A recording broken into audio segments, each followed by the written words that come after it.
విధి ఆడే వింత నాటకం episode 1. Welcome back to my channel mummy Pratilip. ఈరోజు నుంచి మీరు ఈ సిరీస్ని వినబోతున్నారు. విధి ఆడే వింత నాటకం.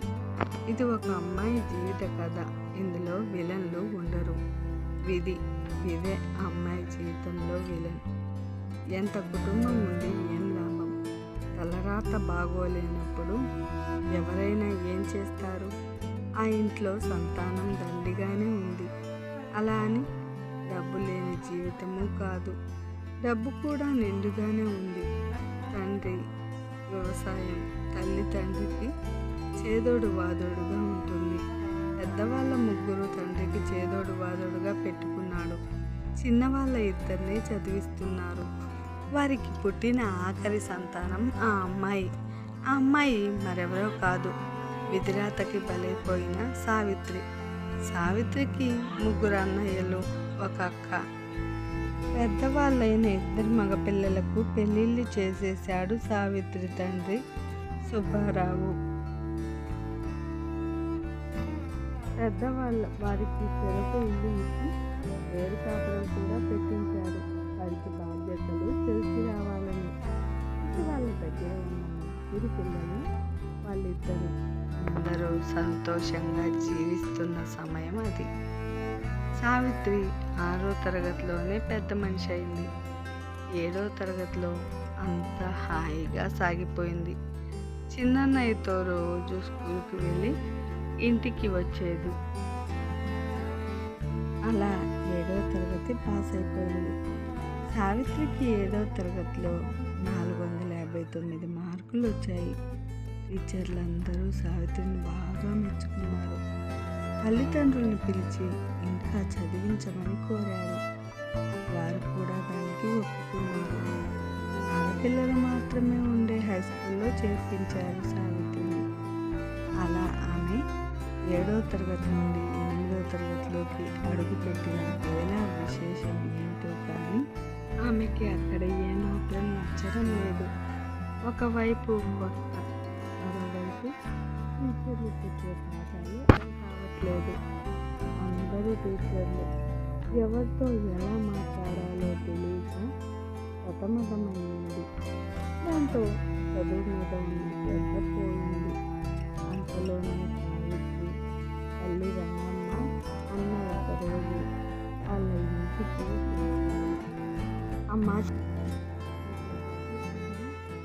కొడుక్కిచ్చి పెళ్లి చేద్దామనుకున్నాను. నాకంటే చిన్నోడు, కనీసం నా చిన్న కొడుకు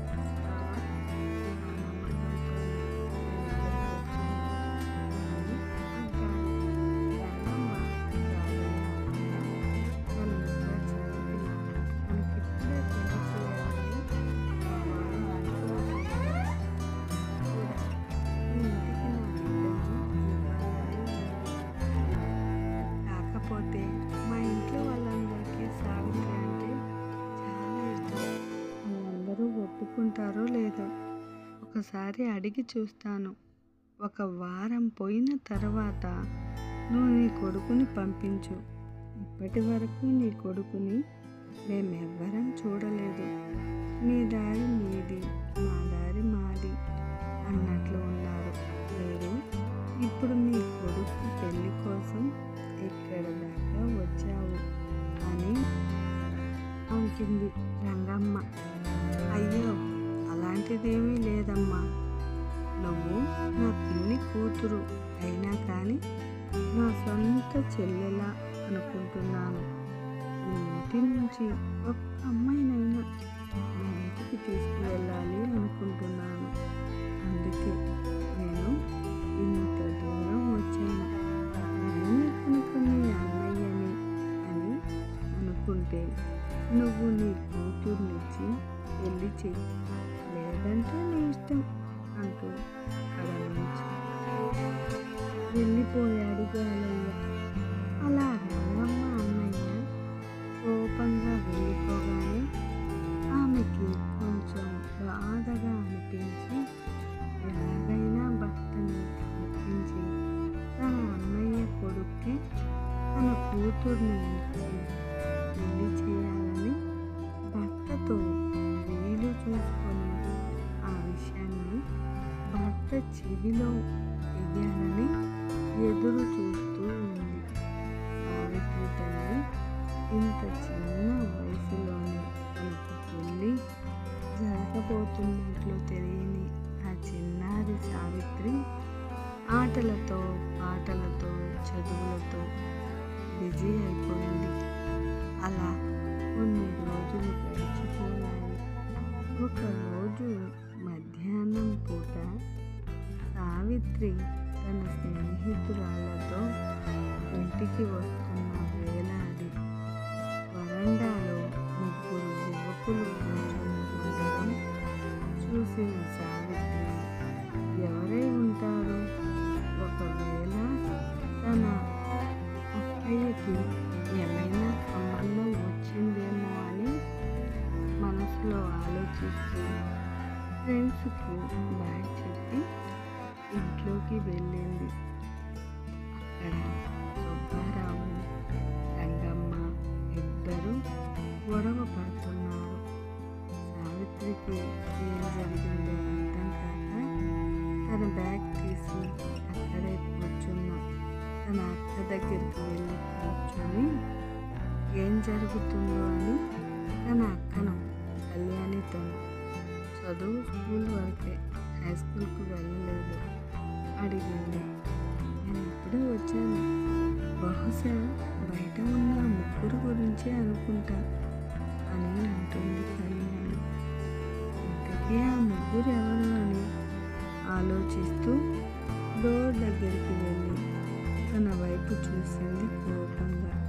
తల్లిదండ్రులిద్దరూ వారి వల్లే గొడవ పడుతున్నారనే అనుమానంతో మధ్యలో ఉన్న వ్యక్తి మూతికి కర్చీఫ్ పెట్టుకున్నాడు.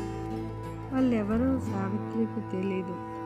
మళ్ళీ గదిలోకి వచ్చి అక్క దగ్గర కూర్చుంది. అప్పుడు సుబ్బారావు మాట్లాడిన మాటలు బట్టి అర్థమైంది.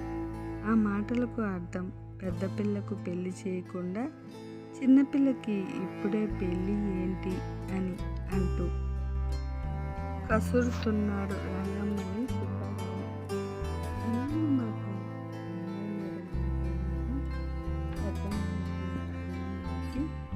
ఒకేసారి పెళ్లి చేద్దామని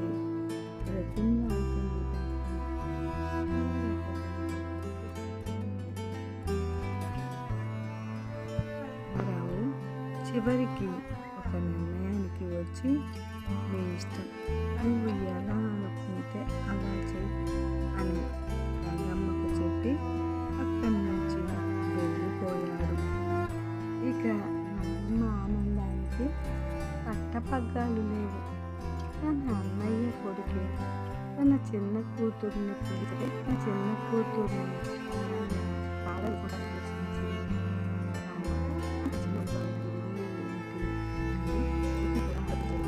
కళ్యాణి దగ్గర కూర్చున్నాడు.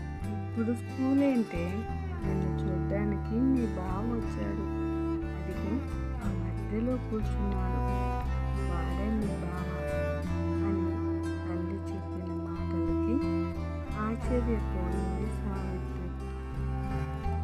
ఇది మొదటి భాగం. ఈ స్టోరీ మీకు నచ్చితే లైక్ చేయండి, సబ్స్క్రైబ్ చేసుకోండి. Thank you for watching.